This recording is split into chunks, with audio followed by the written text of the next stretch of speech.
Bonjour et bienvenue à cette 13e vidéo sur le petit catéchisme de Martin Luther. Quel est le but des 10 commandements? Dans quel but Dieu nous donne sa loi? Comme d'habitude, allons chercher les réponses à ces questions dans les vérités fondamentales de la Bible.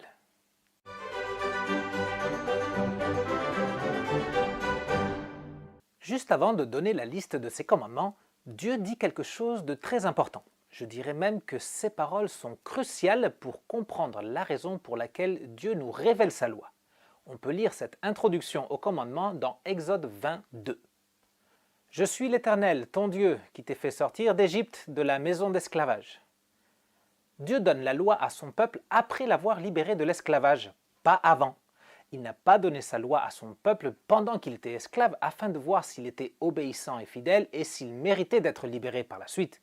Non, Dieu les a d'abord libérés, puis il leur a donné ses commandements.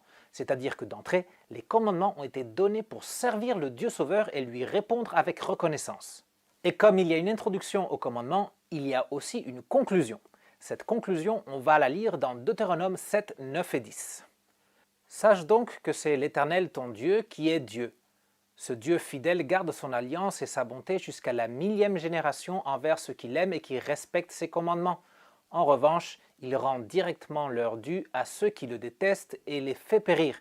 Il ne tarde pas à agir envers celui qui le déteste et il lui rend directement son dû. » Dans l'introduction, Dieu donne les raisons de suivre ses commandements.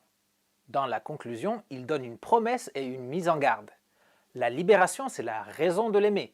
La promesse, c'est la raison de lui faire confiance par-dessus tout. La mise en garde, c'est la raison de le craindre. C'est là l'explication du premier commandement. Nous devons craindre et aimer Dieu par-dessus tout et mettre en lui notre entière confiance. Mais pour comprendre le but de la loi de Dieu, voyons ce que nous dit l'explication du catéchisme à la conclusion des commandements. Dieu menace de punir tous ceux qui transgressent ses commandements. C'est pourquoi nous devons craindre sa colère et ne pas violer sa loi. Par contre, il promet sa grâce et que du bien à tous ceux qui observent ses commandements. C'est pourquoi nous devons l'aimer, nous confier en lui et agir de bon cœur selon ses commandements.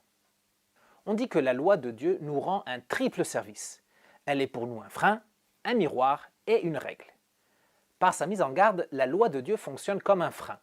Un frein, ça sert à s'arrêter à temps, ça sert à éviter un accident. La menace de punir ceux qui transgressent les commandements sert de frein et elle nous aide à éviter d'avoir un accident. Elle nous aide à éviter de percuter la barrière des limites de la loi. On lit dans Proverbes 4, 14 et 15. « N'emprunte pas le sentier des méchants et ne t'avance pas sur le chemin des hommes mauvais. Évite-le, n'y passe pas, détourne-toi de lui et passe plus loin. » Pourquoi Dieu veut-il nous éviter de transgresser ses commandements? Parce qu'au-delà des limites de la loi, il y a un précipice et celui qui dépasse les limites de la loi tombe sous la condamnation. Il est écrit dans Romains 6, 23. « Le salaire du péché, c'est la mort. » Le frein de la loi de Dieu est une bénédiction, c'est un geste d'amour de notre Dieu. Il veut nous éviter de commettre des actes qui n'apporteront que du malheur dans le présent et dans l'éternité. Mais pourquoi Dieu n'annule pas tout simplement ces menaces et laisse entrer tout le monde au paradis? Parce que ce serait injuste et Dieu ne peut pas être injuste. Sans doute, vous ne seriez pas d'accord que celui qui a tué quelqu'un que vous aimez puisse vivre librement et tuer qui bon lui semble. De même, Dieu ne peut pas laisser la faute impunie. Il nous donne donc la loi pour nous éviter de commettre des injustices et d'être condamnés. Tout comme elle est un frein pour nous, la loi de Dieu sert aussi de miroir. Il est dit dans Romains 3,20. C'est par l'intermédiaire de la loi que vient la connaissance du péché. On utilise un miroir pour se regarder et voir si on est présentable avant de sortir. La loi de Dieu est un miroir dans lequel on se regarde pour voir si on est présentable devant Dieu. Les commandements nous disent ce qui va mal chez nous et ce qu'il faut arranger.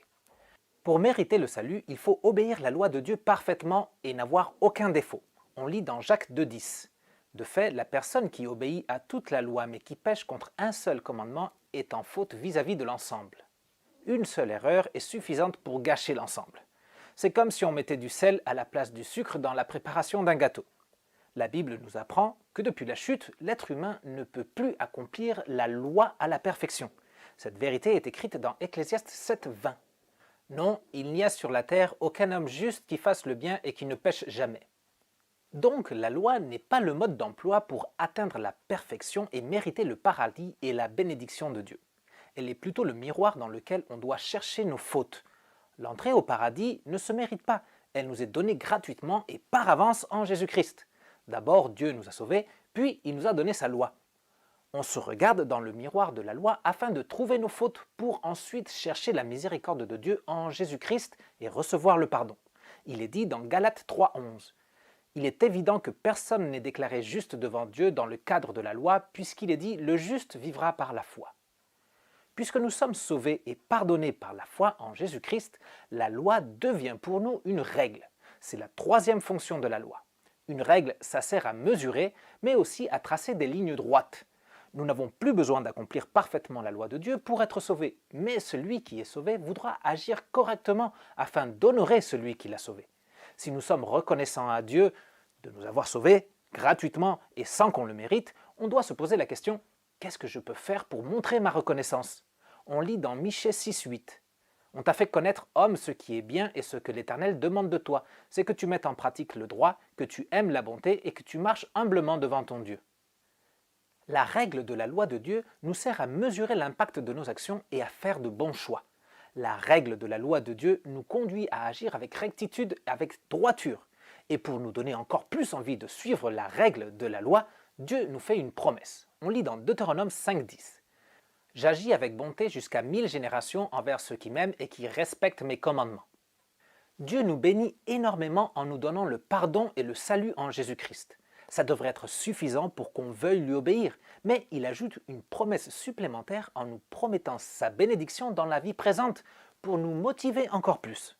Contrairement à ce que certaines personnes pensent, Dieu ne veut pas nous rendre malheureux en nous interdisant certaines choses. Dieu veut notre bonheur. Le Christ et sa croix sont la preuve qu'il souhaite notre bonheur.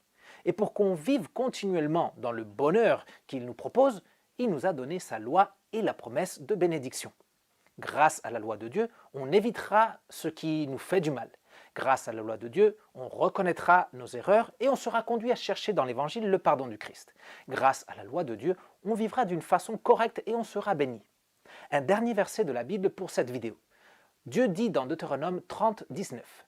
« J'en prends aujourd'hui à témoin contre vous le ciel et la terre. J'ai mis devant toi la vie et la mort, la bénédiction et la malédiction. Choisis la vie afin de vivre, toi et ta descendance. » Personne n'est obligé à suivre la loi.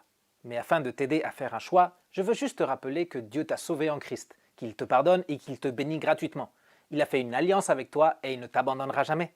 Tu as maintenant la liberté de rejeter le bonheur qu'il te propose ou de rester avec lui et embrasser sa bénédiction en Christ. C'est tout pour cette fois. Si tu as aimé la vidéo, clique sur le pouce levé. Si tu trouves que cette vidéo peut être intéressante pour tes amis, partage-la. Si tu veux laisser un message, écris dans les commentaires. Et pour vérifier que tu as bien tout compris, réponds au quiz qui se trouve dans la description. Allez, on se retrouve bientôt pour continuer notre étude des vérités fondamentales de la Bible. Ciao!